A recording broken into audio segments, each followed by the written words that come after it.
What's up, everyone? Thank you for joining me for another episode of the Blu+You podcast. And today I'm talking about a little something known as quiet quitting. Believe it or not, there are companies who still don't understand why people are quiet quitting. This has actually happened for decades. But before we dive into the details, check out this quick ad and I'll be back in a flash.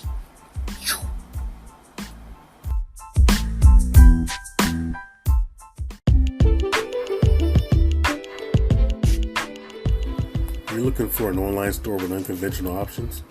Well, look no further than Thread Market Z. Thread Market Z is an online merch store delivering a little of everything, from tees to party shades to bumper stickers and even hats like the Clementine D trucker hat for cosplayers. Use the link in the description to browse the merch, which also supports this podcast, and I thank you in advance for your support. Now back to the show.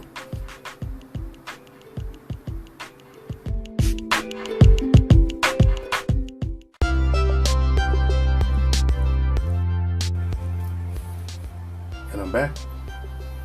Now, before we get into it, let me explain what quiet quitting actually is. Quiet quitting isn't actually the act of someone walking off a job quietly. It's the act of someone staying with the company, but they're falling back in terms of going above and beyond for the company. They're quitting in terms of being the company man or woman. You'll even notice that in putting your attention to team spirit and doing the base requirements of that job that still make them eligible to be able to keep that job. So if you didn't know what quiet quitting was, now you know. Now I'll explain why some people reach that decision, including why I also made that decision at one point in my life.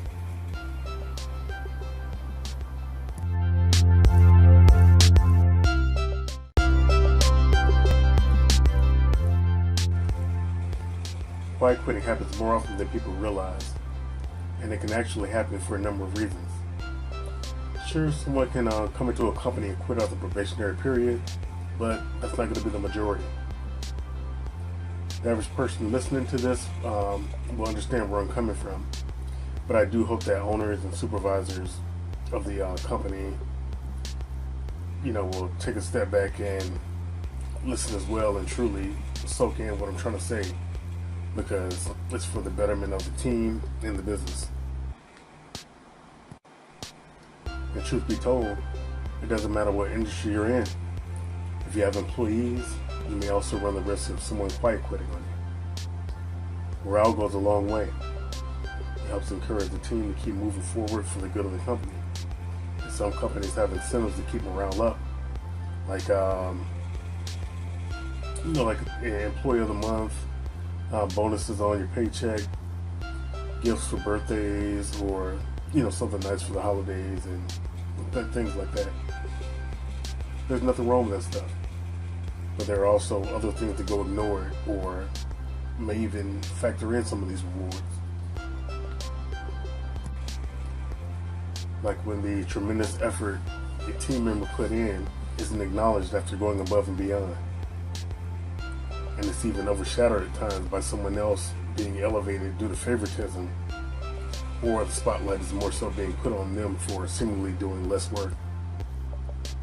You can pretty much expect that person to quiet quit or strongly consider it if it occurred multiple times, or the work was just that huge that they contributed and it was overlooked. You even see workplace divides under these types of situations where coworkers feel like a certain person should have been rewarded because of all the work they've done and actually pulled the team to the finish line during events, a crazy work period, an emergency, or a project, while others might be in favor of someone who ultimately got rewarded. Like, hey, they won it, it is what it is. Things happen. And usually will never reach management, but they will notice a difference in morale, because you'll notice that people are starting to act a certain way. People aren't associating with certain people at work and things like that. Then the thoughts are going to start pouring in to quiet quit. because they're going to be like, why in the hell am I going, above and beyond, doing the most, while others do the base and get praised, promoted, or rewarded in some other way? If management doesn't even care about their efforts, why should they? Those are things that you have to think about, because that's going to be going through someone's mind if they aren't valued, or if they feel like they aren't being valued at the company.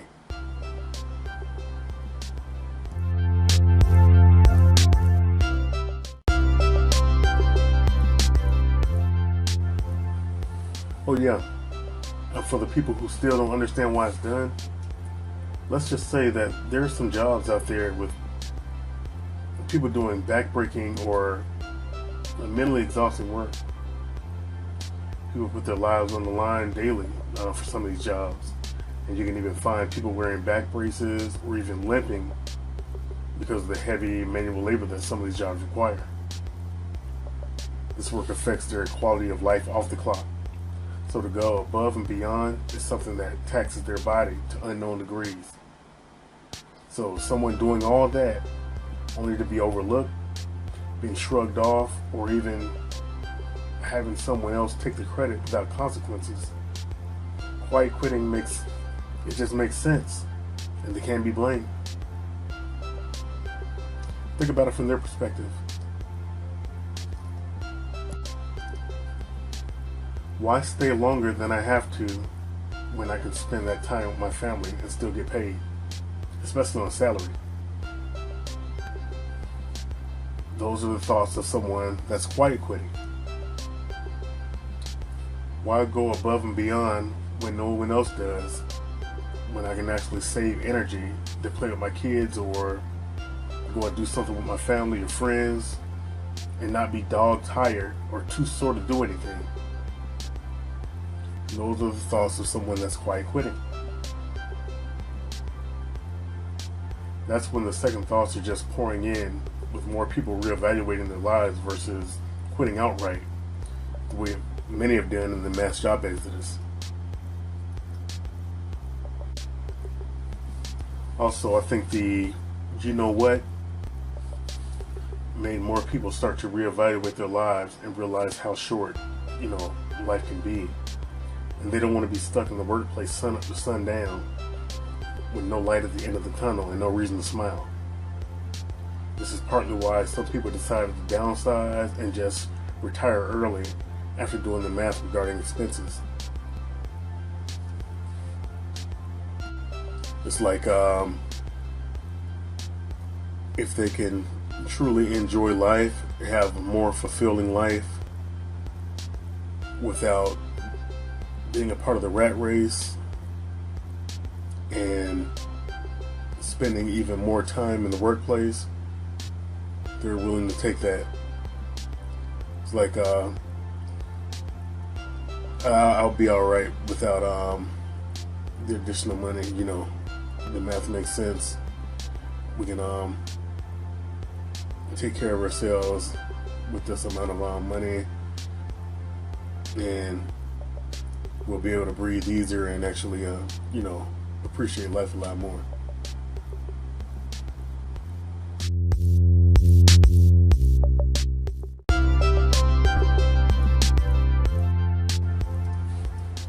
I was told about a man years ago who lived on a beach. He was asked why he didn't get up and get a job.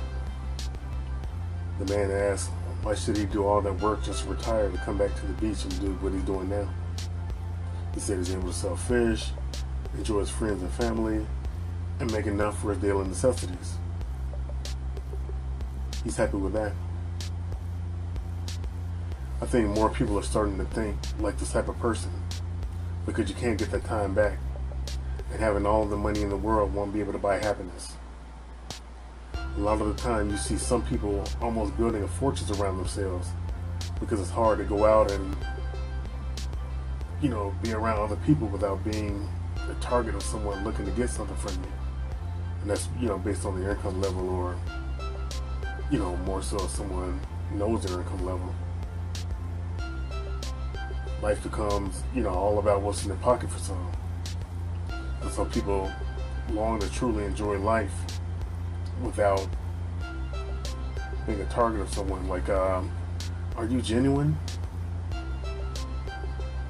I noticed that in Miami. It's like, no offense to anyone that loves Miami, to each his own.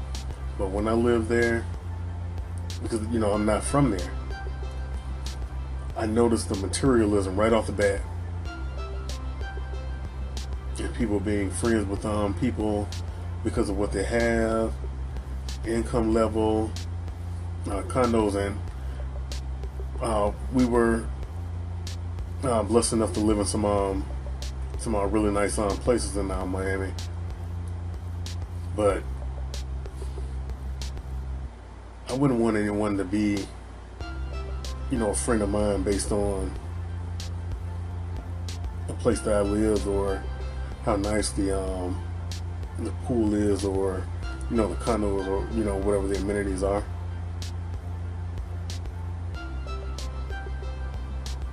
Like having genuine friends, I mean, that goes a long way.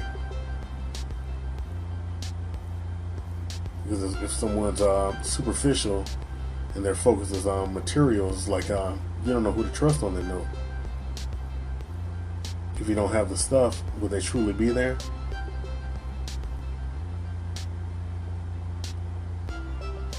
And my friends have been people that I've known for, at least a decade. Like, I'm that type of person. I'm not a fair weather friend, I should say. If we're cool, we're gonna be cool. I have my respect. I want them to have respect for me. I have their back, they have mine, and that's how we roll.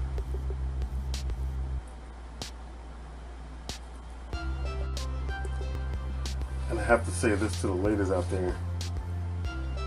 I'll definitely make note of this, because some women have turned dating into transactions, and it kills any real.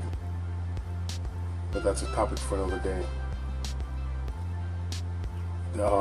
There are some men that also factor into that as well, because they fund this sort of stuff, and will have certain women in this assumption, or they will take that guy doing that and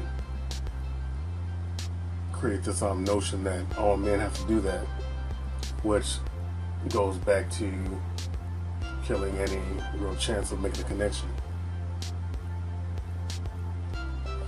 But it's definitely another topic for another day, so I digress. But yeah, we make someone's form of happiness be the one that we envision for them. If the guy on the beach wants to stay on the beach, and that's where he finds his joy, it is what it is. But if they're part of your team and they're going above and beyond for the company, at least acknowledge it.